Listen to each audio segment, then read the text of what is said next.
IBM's Q3 2025 results. Delivery strength holds, but integration demands intensify. IBM closed Q3 2025 with $16.3 billion in revenue, up 7% in constant currency and 9% year-over-year, its fastest pace in several years. All three core segments grew sequentially, and operating discipline showed up clearly in the numbers. Gross margin expanded to 58.7%, pre-tax margin climbed to 18.6%, and adjusted EBITDA rose 22% to $4.6 billion. Free cash flow of $2.4 billion for the quarter brought the year-to-date total to $7.2 billion, a record 9-month margin for the company. IBM raised full-year guidance again, now targeting more than 5% revenue growth and roughly $14 billion in free cash flow. This quarter's results were not about surprise. They were about reliability. For the first time in recent memory, every business line moved in the same direction. Software rose 9%, infrastructure grew 15%, and consulting increased 2%. Automation led the software portfolio with 22% growth, while Red Hat bookings advanced 20% and OpenShift ARR passed $1.8 billion. IBM Z revenue jumped 59%, marking the strongest two-quarter mainframe launch in 2 decades. Yet, even with this breadth of performance, investors were unmoved. The market response was flat because predictability, once IBM's weakness, has now become its expectation. The composition of growth continues to define IBM's challenge. Automation and Z hardware remain the biggest accelerants, while transaction processing fell another 3%, softening the software narrative just as HashiCorp and Watsonx integration began to take hold. IBM's ability to convert hardware momentum into recurring software monetization is still the hinge between short-term strength and long-term valuation. The question for investors and enterprise buyers alike is no longer whether IBM can execute. It is whether it can scale that execution without fragmentation. Operationally, the company is proving leaner and more productive. Client Zero, IBM's internal transformation program, now automates more than 70 workflows and has delivered $4.5 billion in annualized savings. Those efficiencies are feeding both margin expansion and client credibility. But even with this progress, IBM faces a perception gap. Its operating consistency has improved faster than its storytelling. What was once a turnaround has turned into a grind, and markets are waiting for IBM to show that its AI-led growth model can sustain beyond cycles. Greyhound standpoint, IBM has entered a phase of controlled acceleration. The fundamentals are solid, with growth across all units, rising profitability, and credible AI execution, but cohesion is now the test. The company no longer needs to prove that it can deliver. It needs to prove that its parts can move as one. For CIOs and investors, this quarter signaled continuity rather than inflection, and that may be precisely what IBM needs before its next pivot. Regional performance, steady in the West, cautious in the East, but balance is returning. IBM's Q3 2025 results reflected a company finding its regional balance again. The Americas and Europe, Middle East and Africa remain steady growth engines, each posting a 9% revenue increase year-on-year, while Asia-Pacific held flat at constant currency after several uneven quarters. Together, these results show that IBM's expansion is broadening, even if performance across regions still varies in speed and texture. In the Americas, performance was driven by the full-stack pull of IBM's platform strategy. Strong demand for IBM Z systems in U.S. federal agencies, financial institutions, and telecom operators combined with sustained consulting momentum in Canada and Latin America. Greyhound field notes indicate that enterprise buyers in North America now view IBM as an operational partner rather than a supplier of components. Projects increasingly link infrastructure, software, and services into long-term, outcome-based engagements. For most CIOs in the region, the question has shifted from whether to use IBM to how fast IBM can scale its delivery against hyperscaler alternatives. Across Europe, the Middle East, and Africa, growth matched the Americas but reflected a different texture. Germany and the UK continued to lead adoption of Z17 systems, while Red Hat and automation gained traction in Northern Europe's public sector. In France and Southern Europe, procurement cycles remained slow, with several government renewals delayed by extended audit and pricing reviews. IBM's Watsonx governance continues to resonate with regulators and enterprise compliance teams, giving the company a competitive edge in markets where explainability is now as important as performance. The opportunity is clear, but speed remains the constraint. In Asia-Pacific, IBM's business was stable but uneven. Japan and South Korea continued to show conservative infrastructure spending, while Australia's consulting pipeline softened slightly due to delayed transformation budgets. On the upside, early Power 11 projects across Southeast Asia, particularly in Singapore and Malaysia, are driving new conversations around AI-enabled infrastructure. Interest in Watsong's Orchestrate for procurement and HR automation is growing, but buyers still cite fragmented post-sale support as a key friction point. Greyhound Field Notes suggest that IBM's regional success will depend on localizing delivery ownership rather than running Asia from global centers. Greyhound Standpoint: IBM's regional picture this quarter reflects steady progress rather than breakout performance. The Americas and EMEA remain dependable growth anchors, underpinned by high client retention and expanding AI-led engagements. APAC is stabilizing, but delivery cohesion and regional autonomy are still limiting factors. For global CIOs, IBM now represents a predictable partner, one capable of consistent delivery, but still working to make that consistency feel local. Segment highlights: strength across the stack, but balance still a work in progress. IBM's third quarter results showed solid progress across all its major businesses. Software, infrastructure, and consulting each contributed to growth, although the pace and sources of that growth varied. Software revenue rose 9%, infrastructure climbed 15%, and consulting increased 2%. On paper, that looks balanced. In practice, the story is more nuanced. Software stayed the largest and most profitable part of IBM, bringing in $7.2 billion.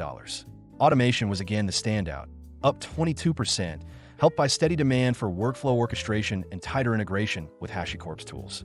Red Hat bookings grew roughly 20%, and OpenShift's recurring revenue passed $1.8 billion after growing more than 30% in the past year. Data-related offerings also expanded 7%, while transaction processing slipped 3% as customers focused spending on newer Z hardware. Greyhound Field Notes show that many CIOs now treat Red Hat as the backbone of IBM's hybrid cloud design. With HashiCorp folded into the automation stack, IBM is pitching a single control layer that can manage infrastructure and application policy across clouds. Buyers like the simplicity, but they also note that software monetization still lags behind the success of the Z platform. Infrastructure had another strong quarter, reaching $3.6 billion in revenue. IBM Z grew 59% and delivered its best third quarter showing in almost 20 years. The new Z17 systems are proving that mainframe computing and AI can coexist comfortably. Financial services, government, and telecom clients are already running inference directly on Telum 2 and are preparing to extend that with the upcoming Spire Accelerator. Distributed infrastructure revenue rose 8%, supported by renewed storage demand and the first meaningful Power 11 deployments for SAP RISE and AI workloads.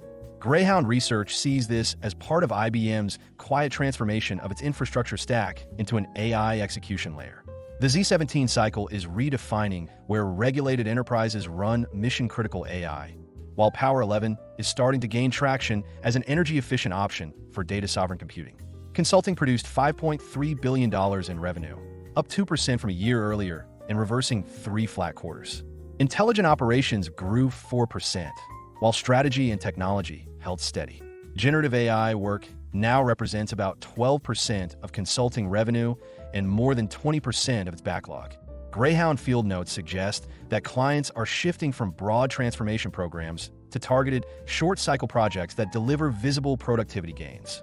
IBM's ability to standardize and scale these AI-driven engagements will decide whether consulting becomes a growth multiplier or stays an add-on to the product business. Greyhound Standpoint: IBM's portfolio is advancing, but not evenly. Software is healthy, infrastructure remains the growth engine, and consulting is showing early momentum. The pieces work, yet true balance will depend on how well IBM synchronizes rapid innovation and automation and Z17 with a slower rhythm of software renewals and services delivery. For CIOs, the message is reassuring. IBM has regained stability. The next challenge is making that stability feel seamless. AI-led momentum. Proof points multiply, but expectations are rising. IBM's AI story moved from concept to conviction this quarter. The company's generative AI book of business has now passed $9.5 billion since inception, adding nearly $2 billion in new signings during Q3 alone. About $1.5 billion came from consulting engagements, while the rest flowed from software demand linked to Watsonx, Red Hat AI, and governance solutions. The numbers confirm what IBM has been promising for over a year. Its AI engine is not theoretical, it is commercial. IBM's approach to AI remains distinct from the hyperscaler playbook. Instead of building ever larger models, IBM is focused on how those models operate inside regulated enterprises. Watsonx Orchestrate and Watsonx.governance are now at the heart of this strategy, turning AI from a productivity experiment into an operational framework. The company's newest Granite 4.0 models, launched this quarter, use 70% less memory and run inference at twice the speed of conventional architectures. Partnerships with Grok and Anthropic extend IBM's reach into high-performance inferencing and conversational AI, creating new paths for hybrid deployments. Client adoption is beginning to reflect this maturity. Deutsche Telekom is using watsonx.ai to manage network reliability through predictive analytics. S&P Global has embedded Watsonx Assistant into its reporting workflows, and State Street is using Watsonx Code Assistant for Z to modernize mainframe applications directly on platform. Each of these examples highlights IBM's focus on bringing AI to where data already lives, not where it is cheapest to process. Under the surface, IBM's internal transformation continues to validate its own technology. The Client Zero initiative now covers more than 70 automated workflows across finance, HR, and supply chain, producing productivity gains of about $4.5 billion. These practices are being packaged into client-ready blueprints that demonstrate measurable efficiency gains.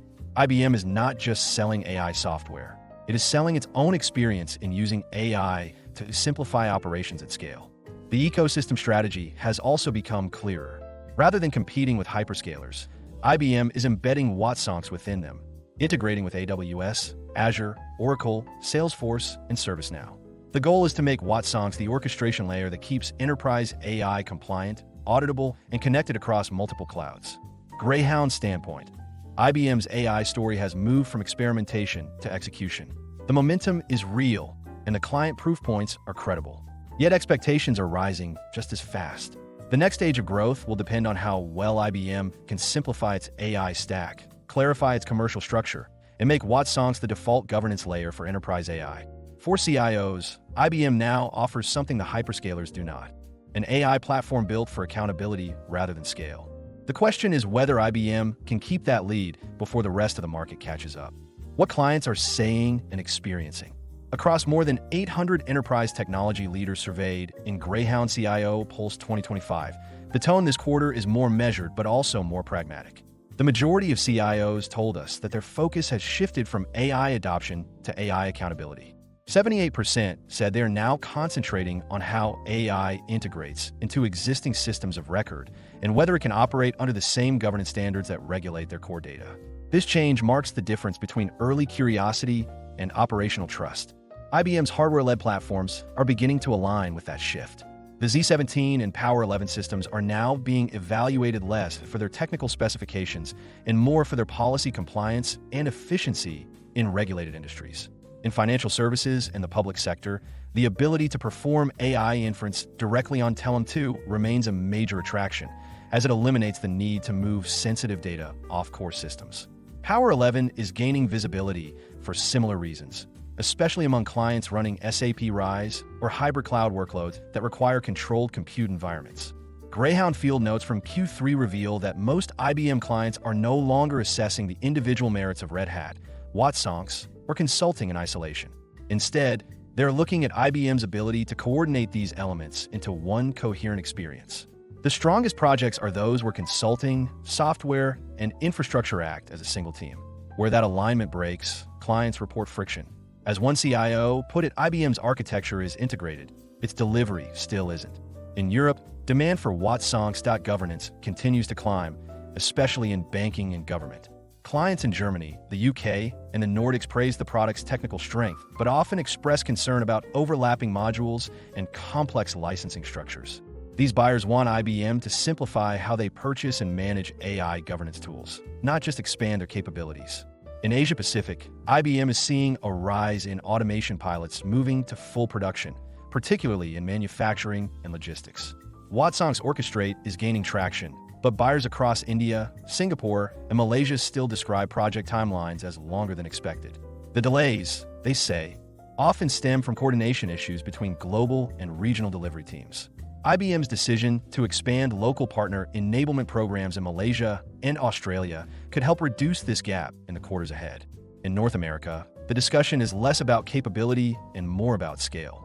Financial institutions and federal agencies experimenting with Z17 for confidential inferencing are satisfied with performance but want clearer answers on how Spire, OpenShift AI, and Watsonx will work together in hybrid environments. Confidence in compute has been earned. Confidence in integration still needs to follow. Greyhound standpoint. IBM's clients have moved beyond the stage of testing AI to the harder work of making it dependable. They are not questioning IBM's technology, but its ability to deliver it as one seamless experience. Buyers are looking for continuity in pricing, in ownership, and in delivery. IBM has the architecture and the trust. What it now needs is rhythm. In Q3 2025, the company's credibility is unquestioned. Its consistency, however, remains the true measure of progress. Strategic takeaways for enterprise buyers. For CIOs and enterprise architects looking at IBM this quarter, the story feels different. The company is not chasing momentum anymore. It is learning how to sustain it. Execution has become consistent, but the next challenge is knitting its progress together. The Z17 and Power 11 systems, once hardware headlines, are now real tools in production. Z17 is handling inferencing for major banks and government workloads, and the upcoming Spire Accelerator is expected to expand those capabilities into generative use cases. Power 11, meanwhile, is starting to show up in client discussions about data sovereign AI and SAP RISE environments where energy costs and regulatory controls are shaping design decisions. These systems are no longer product cycles. They're the physical anchors of IBM's AI strategy. IBM's software platform is also settling into form. The integration of Red Hat, Watsonx, and HashiCorp is giving enterprises a clearer path to unify automation, governance, and hybrid operations. Clients tell us the technology works. What they want next is simplicity. They want one contract, one license model, and one ownership structure that stays consistent through deployment and support. IBM's success here will depend less on new features and more on how well it removes friction from buying and running its platform. In consulting, IBM continues to shift its center of gravity. The firm's own AI playbooks from Client Zero are now showing up in client engagements, and its consulting backlog reflects a steady move toward higher margin, shorter duration projects focused on measurable efficiency gains. Buyers see the difference. They are engaging IBM consulting earlier in design phases, using its reference models as proof that AI and automation can coexist with compliance and cost control. What remains is scale, ensuring that quality stays intact as consulting expands these templates across industries and regions. For enterprise buyers, IBM is beginning to resemble a systems company again, one that connects chips, code, and governance into a single architecture. The edges still need smoothing, but the foundation is solid. For organizations that care about control, auditability, and predictability in AI, IBM now stands apart. The coming quarters will test whether that discipline can translate into speed, but the direction is finally clear. IBM is no longer trying to prove that it can deliver. It is working to show that it can deliver seamlessly. Greyhound standpoint. Execution is holding. Integration will decide what comes next. IBM's third quarter was not about surprise. It was about staying the course. The company's ability to grow across all major segments while improving margins shows a discipline that has been missing for years. The Z17 and Power 11 systems have turned from launch stories into working proof points of what IBM now represents. A technology firm that builds where regulation and reliability matter most. These products are no longer about compute cycles. They're about control, and that is where IBM's strength lies. The software business continues to mature, even as its complexity occasionally slows it down. Red Hat, Watsonx, and HashiCorp now share a common direction, and clients are beginning to see how the pieces connect. The next test is execution in the field. Buyers are asking for fewer handoffs, fewer licenses, and one IBM that owns the outcome from design to delivery. If the company can meet that expectation, its platform will finally feel as integrated as it looks on paper. Consulting has become IBM's proving ground for that idea. It is where the firm's AI tools, governance frameworks, and automation practices come together in client settings. The quality of the backlog is improving, but clients still notice uneven execution across regions. IBM has the expertise, Now it must translate that knowledge into speed and consistency. The company's internal playbooks, refined through its own client zero experience, give it a head start, but that discipline needs to become habit, not initiative. Strategically, IBM is in a position that few of its peers can claim. It has credible AI technology, a hardware backbone, and an enterprise audience that values both. What will determine its next phase is not innovation, but coherence. IBM has proven it can execute. The question now is whether it can make that execution feel effortless to the clients who depend on it. Analyst in focus, Sanchit Gogia. Sanchit Gogia, or SVG as he is popularly known, is a globally recognized technology analyst, innovation strategist, digital consultant, and board advisor. SVG is the chief analyst, founder and CEO of Greyhound Research, a global, award-winning technology research, advisory, consulting, and education firm. Greyhound Research works closely with global organizations, their CXOs, and the board of directors on technology and digital transformation decisions. SVG is also the founder and CEO of the House of Greyhound, an eclectic venture focusing on interdisciplinary innovation. Copyright policy. All content contained on the Greyhound Research website is protected by copyright law and may not be reproduced, distributed, transmitted, displayed, published, or broadcast without the prior written permission of Greyhound Research or, in the case of third-party materials, the prior written consent of the copyright owner of that content. You may not alter, delete, obscure, or conceal any trademark, copyright, or other notice appearing in any Greyhound Research content. We request our readers not to copy Greyhound Research content and not republish or redistribute them, in whole or partially, via emails or republishing them in any media, including websites, newsletters, or intranets. We understand that you may want to share this content with others, so we've added tools under each content piece that allow you to share the content. If you have any questions, please get in touch with our community relations team at connect@thoffer.com.